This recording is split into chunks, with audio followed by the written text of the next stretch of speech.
نحمده ونصلي ونسلم على رسوله الكريم اما بعد فاعوذ بالله من الشيطان الرجيم بسم الله الرحمن الرحيم انما هذه الحياة الدنيا متاع وان الآخرة هي دار القرار صدق اللہ العظیم۔ آج 2024 29 رمضان المبارک ہے۔ ہو سکتا ہے کہ یہ اس سال کا آخری روزہ ہو۔ اللہ رب العزت سے دعا ہے کہ اللہ رب العزت اس پورے مہینے میں ہمارے کی ہوئی محنت کو اپنی بارگاہ میں قبول و منظور فرمائے اور ہم سب کے لیے اس کو ثواب دارائے اور باعث نجات بنا لے۔ عقیدہ آخرت یہ دین اسلام کے 3 بنیادی عقائد میں سے ایک عقیدہ ہے۔ عقیدہ آخرت سے مراد یہ ہے کہ یہ دنیا کی زندگی ایک عارضی اور فانی زندگی ہے۔ اس زندگی کے بعد ایک اور زندگی نے آنا ہے جس کے اندر اللہ رب العزت انسان کے کیے ہوئے اعمال کا پورا بدلہ عطا فرمائے گا، جو کہ ایک دائمی اور ابدی زندگی ہے۔ اس دنیا کے اندر ہم دیکھتے ہیں کہ نہ ہی نیکوکاروں کو ان کی نیکیوں کا پورا بدلہ ملتا ہے اور نہ ہی ظالموں کو بدکاروں کو ان کے ظلم کا پورا سزا دی جاتی ہے۔ اللہ رب العزت کے عدل کا تقاضا یہ ہے کہ اللہ رب العزت نے ایک دن مقرر کر دیا ہے جسے آخرت کا دن کہا جاتا ہے۔ وہاں پر اللہ رب العزت انسان کو اس کی نیکیوں کا اور اس کے ظلم کا پورا بدلہ عطا فرمائے۔ بالفرض اگر اس دنیا کے اندر ہی تمام لوگوں کو ان کے اعمال کا بدلہ دے دیا جاتا تو اس دنیا کو دارالامتحان نہ کہا جاتا۔ اللہ رب العزت نے قرآن مجید کے اندر اس دنیاوی زندگی کو اور اخروی زندگی کا موازنہ کرتے ہوئے ارشاد فرمایا، انما هذه الحیاۃ الدنیا متاع وان الآخرۃ ہی دار القرار۔ یہ دنیا کی زندگی یہ چند روزہ زندگی ہے، ایک عارضی زندگی ہے، فانی زندگی ہے۔ اصل دائمی اور باقی رہنے والی زندگی وہ آخرت کی زندگی ہے۔ اللہ رب العزت نے قرآن مجید کے اندر ارشاد فرمایا، اعلموا انما الحیاۃ الدنیا لعب ولہو وزینۃ وتفاخر۔ یہ دنیا کی زندگی لہو و لعب ہے، کھیل کود ہے، تماشا ہے، یہ زینت و تفاخر کی جگہ ہے، مال اور اولاد کی کثرت کی دعائیں کرنے والی جگہ ہے۔ اس دنیا کی زندگی کو تم ترجیح نہ دینا بلکہ آخرت کی زندگی کو ترجیح دینا۔ یہ ایک عارضی زندگی ہے۔ اللہ رب العزت نے قرآن مجید کی آخری آیات جو نازل فرمائی، آخری وحی جو تھی، اس میں بھی اللہ رب العزت نے انسان کو سمجھایا کہ اس دنیا سے محبت نہیں کرنی۔ واتقوا یوما ترجعون فیہ الی اللہ۔ ڈرو اس دن سے جس دن تم اللہ کی طرف لوٹائے جاؤ گے۔ یہ دنیا کی زندگی ایک عارضی زندگی ہے۔ آپ صلی اللہ علیہ وآلہ وسلم نے فرمایا کہ اگر اس دنیا کی قدر و قیمت اللہ کے نزدیک مچھر کے پر کے برابر ہوتی تو اللہ رب العزت اس دنیا سے کسی کافر کو ایک گھونٹ پانی بھی نصیب نہ فرماتے۔ لیکن ہم دیکھ سکتے ہیں کہ اس دنیا کے اندر کفار، مشرکین، ظالم لوگ کتنی ترقیاں کر رہے ہیں، دنیا کا عیش و آرام ان کے پاس ہے، ہر دولت ان کے پاس موجود ہے، لیکن یہ اس بات کا ثبوت دیتی ہے انسان کو کہ یہ دنیا کی زندگی اللہ کے ہاں ایک مچھر کے پر کے برابر بھی قدر و قیمت نہیں رکھتی۔ اس دنیا کی کوئی قدر و قیمت نہیں اللہ کے ہاں۔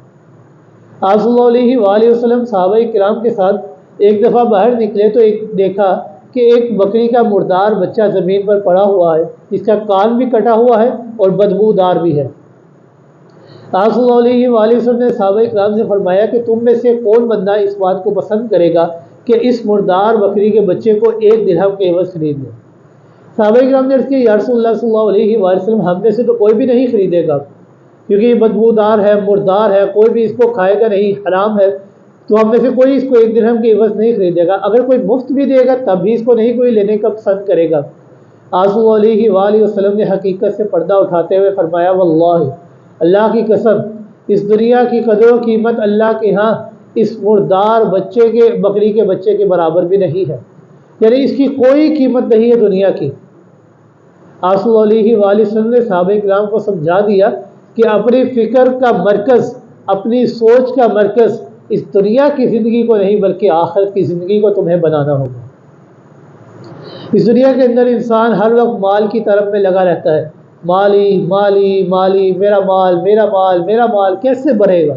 انسان ہر وقت سوچتا رہتا ہے۔ آپ صلی اللہ علیہ وآلہ وسلم نے فرمایا، انسان اس مال کی محبت میں اتنا اندھا ہو چکا ہے کہ اسے معلوم نہیں کہ صرف 3 چیزوں کے علاوہ اس کا اپنا کچھ بھی نہیں ہے۔ آپ صلی اللہ علیہ وآلہ وسلم نے فرمایا ما اکلا فاکلا، جو اس نے کھا بھی لیا وہ ختم ہو گیا، ما لبث فابلا، جو اس نے پہن لیا وہ پرانا ہو گیا، بوسیدہ ہو گیا، ما آتا واتقوا، جو اس نے اللہ کی راہ میں عطا کیا، صدقہ و خیرات کی ہے تو وہ اس نے اپنے لیے ذخیرہ کر لی۔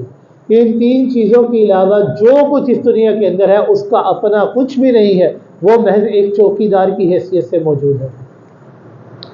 سیدنا فاروق اعظم رضی اللہ تعالیٰ ایک دفعہ آپ صلی اللہ علیہ وآلہ وسلم کے پاس گئے کہ دیکھا کہ آپ صلی اللہ علیہ وآلہ وسلم ایک کھردری سی چادر کے اوپر تشریف فرما تھے جس کے اثرات آپ کے وجود اقدس کے اوپر نظر آ رہے تھے۔ ادھر ادھر دیکھتے ہیں تو آپ صلی اللہ علیہ وآلہ وسلم کے بعد چند برتنوں کے علاوہ کوئی چیز موجود نہ تھی۔ ایک وضو کا پیالہ موجود تھا، ایک پانی پینے کا پیالہ موجود تھا، ایک مشکیزہ موجود تھا جس میں پانی رکھتے تھے، اور ایک تھیلا موجود تھا جس کے اندر جو کا تھوڑا سا آٹا موجود تھا۔ سیدنا فاروق اعظم رضی اللہ تعالیٰ آپ صلی اللہ علیہ وآلہ وسلم کی اس حالت کو دیکھ کر چیخ اٹھے، آنکھوں سے آنسو جاری ہو گئے۔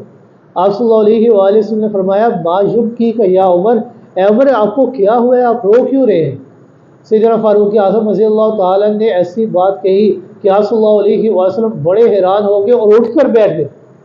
سیدنا فاروق اعظم رضی اللہ تعالیٰ عرض کرتے ہیں یا رسول اللہ صلی اللہ علیہ وآلہ وسلم، اللہ کے دشمن اللہ رب العزت نے کیسر و کسریٰ کو اتنا مال و دولت عطا فرمایا ہے کہ اس دنیا کے ہر عیش و آرام ان کے پاس موجود ہے، ہر آسائش ہر آرام ان کے پاس موجود ہے، اور آپ جو دو جہانوں کے سردار ہیں، خاتم النبیین پیغمبر ہیں جن کے اوپر اللہ نے نبوت کے دروازے کو ختم کر دیا ہے، آپ اس تنگی اور عسرت کے اندر اپنی زندگی کو بسر کر رہے ہیں۔